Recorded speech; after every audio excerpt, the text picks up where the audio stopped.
Good morning, everyone. Coming to you live from Maddie's room. I'm going to be kind of recording a little overview on period one and answer a couple questions that people have been asking. This will be really helpful, I think, just to sort of sum up everything. So some important things to know for period one.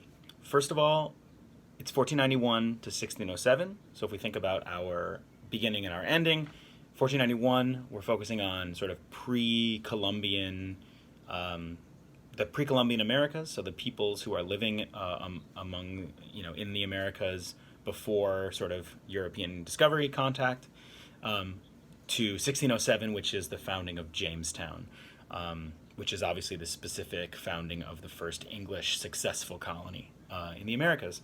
So in that sense, I think the focus should be for this period on pre-Columbian differences, so how the different peoples who are living in the Americas are living, and specifically around different regions. So if you think about like the Iroquois, the Haudenosaunee people, how they're living up in the sort of what is now New York and New England. You think about the Cahokia, the Mississippian peoples. And then you think about the Aztec, the Mayans, the Incas, sort of all throughout the Puebloan people, sort of how the different geographies are sort of impacting the ways in which they're living and how they have impacted their particular sort of structures, their systemic structures, and how they're different. So that's something to consider. Another thing, obviously, would be once Columbus comes to the sort of New World in 1492, it's October 12th of 1492, how that impacts sort of the rest of this period. So specifically we're talking about the Columbian Exchange. I would explain and know what it is. So what is that Columbian Exchange, that sort of purposeful and accidental exchange of foods and plants and diseases and technology and animals. And sort of how it affects and impacts both the New World of the Americas and the Old World of Europe and Asia, because I think both the positive and negative impacts are really important. It might be a good type of LEQ type question that you could answer in terms of its sort of the complexity of that argument of the positives and negatives. Also, obviously, once that gets going, you have the sort of different European empires who are attempting to sort of colonize and imperialize the New World. So you're thinking about Spain, Portugal, France, the Dutch, and eventually the English. And so I think those 5 specific European empires are important in terms of thinking about how they're different, how they are differently considering the resources of the New World, what they're doing with them, how they're setting up particular systems, how they're treating the native peoples, what they're looking for. I think thinking about those 3 Gs of God, gold, and glory are very important to think about reasons for each one. Different empires consider the New World for different reasons.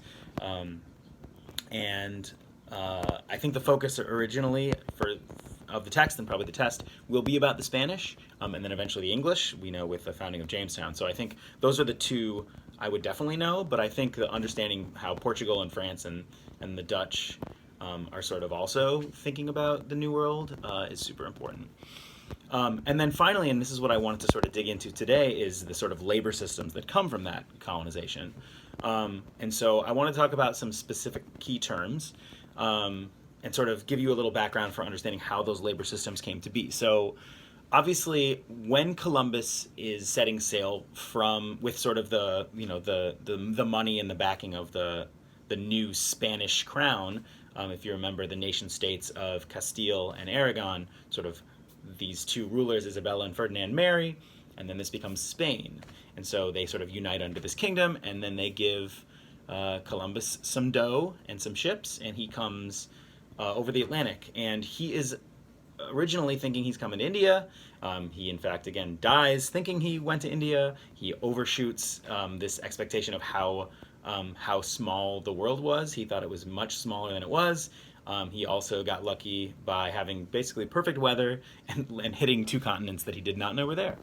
But anyway, so Columbus sort of voyaging to sort of what is now sort of the Bahamas, and coming across the Taino people, also known as the Arawak. If you see either of those terminologies, Taino and Arawak are sort of interchangeable. But so the idea is that once Columbus sort of puts down a colony, a small sort of outpost in this area, he is going to return multiple times. He in fact takes 4 voyages back to Europe and back to these areas in the early 1490s and into the early 1500s. And so in this sort of attempt to colonize and imperialize for the crown, he is certainly thinking about gaining both, all 3 of those, God, gold, and glory, for the crown, but also for himself. And this is where we get the idea of enslavement, and enslavement specifically of the Taino people and eventually of other indigenous peoples. And this enslavement is really important in thinking about these labor systems that I'm going to talk about now. But something to understand is that obviously enslavement is a thing that has existed throughout this world for a long, long time in different ways, and that enslavement has been for different reasons.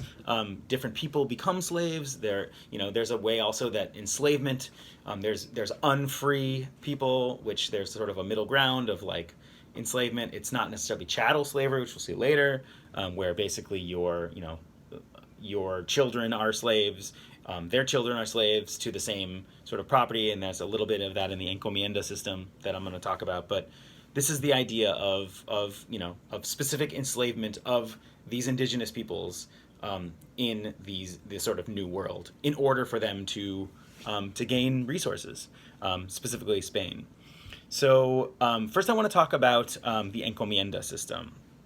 And so basically what the Encomienda System is it's basically forced indigenous labor given this sort of a title, like a grant of land, is given by the Spanish crown to this sort of encomiendero, or sort of like, the sort of, you could imagine like a nobleman or someone who's relatively wealthy, is given this sort of land, and on that land is sort of given these almost like native serfs, like they are forced indigenous labor, and they are to sort of labor and pay tribute in exchange for their sort of protection from sort of other native peoples, or sort of from other, you can imagine other sort of warring factions, and specifically to convert them to Christianity. So in this claiming of this land for the crown of Spain, these sort of grants are given in the hopes that these natives will both work the land, which the crown will end up getting money for, portions of with taxes, as well as converting them to Christianity. This is another big reason why I think the Pope and the Catholic Church is so down with this. Like, they are obviously very cool with this type of system, because it's adding souls to be saved. So the conversions is really good. And so in a lot of ways the Catholic Church kind of looks the other way, or sort of sees this as a general good. That's eventually going to change with specifically Bartolome de las Casas, who kind of reports on all the terrible things that the Encomienda System is leading to. But so that is what the Encomienda System is, and it's really important to see how this sort of legitimacy of this labor system affects both a system of labor and how things, how resources are accrued in the New World, but also the way that this is going to affect the native peoples, because the enslavement of natives is super important to understanding both how this new system of imperialism and what eventually will be capitalism comes out of, but also the way obviously it impacts the natives themselves, with both the labor conditions, the diseases that are coming with that Columbian Exchange, and how it kind of decimates the peoples of the New World because of it. So the Encomienda System is super important in how Spain is sort of extracting resources, specifically gold and silver. Silver mines, gold mines all over Mexico, what is now Mexico, Central America. And so all of this sort of wealth goes back to Spain, becomes the sort of, this idea that gold and silver are very valuable, and this creates this sort of further competition amongst other empires that we talked about, France and the Dutch and Portugal, in order to sort of gain this. Now, Portugal had been exploring actually the sort of the western coast of Africa and sort of down south for decades before Columbus actually comes to the New World, and so many of these sort of forts they had set up along the coast were generally for both political and military control, but also sort of interested in economic gains. And so this is where we get the idea of enslaved Africans and that triangular trade, which we're eventually going to see in period 2, where basically manufactured goods are coming from Europe to go to these sort of African tribes and kingdoms in exchange for slaves that they would have collected, gotten enslaved during wars.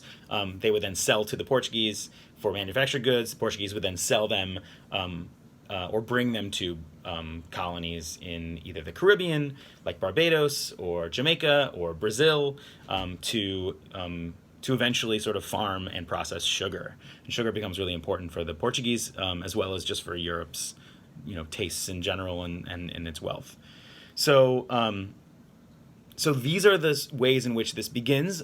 Portugal is part of the sort of system of bringing enslaved Africans in, but certainly the Spanish were definitely willing to enslave, to buy enslaved Africans and use them as labor as well. In fact, there's another term that's important. It's called the Asiento System, Asiento. And basically what the Asiento system is it's because of the indigenous population in the encomiendas are sort of diminishing because they're dying because of disease and horrible treatment. There's this license that now is going to be issued by the Spanish crown to give a monopoly to a particular merchant or company on a particular product or trade route. And specifically, we're talking about selling enslaved Africans in Spanish colonies. So this asiento is giving permission to a particular merchant, a rich trader, to sort of have control over all of their the sort of trade with a particular colony or trade route to sell enslaved Africans. So that is a system, the Asiento system, that brings in enslaved Africans to these colonies, specifically the Spanish colonies. And one other important term to understand is the repartimiento system, which comes out of after the Encomienda system. So in the 1840s, the 1540s, 1542, the Encomienda system is deemed to be unethical, abusive, terrible on these peoples who are dying and being treated terribly, and so they sort of shift to this sort of partial slavery system called the repartimiento, which basically sort of has these natives serving basically for little to no pay for a shorter amount of time. And so the difference is that they're not owned technically. It's the work itself is labor, over a period of time, so a couple months, up to 6 months, something like that. But it's not like full-time slavery, and so that's the transition away from the encomienda system to the repartimiento, seen as sort of like being easing up on that slavery system, still terrible. So the last thing I would say is that is to make sure that you understand that eventually, England comes in to this system that we know will eventually lead to the founding of the United States in period 3.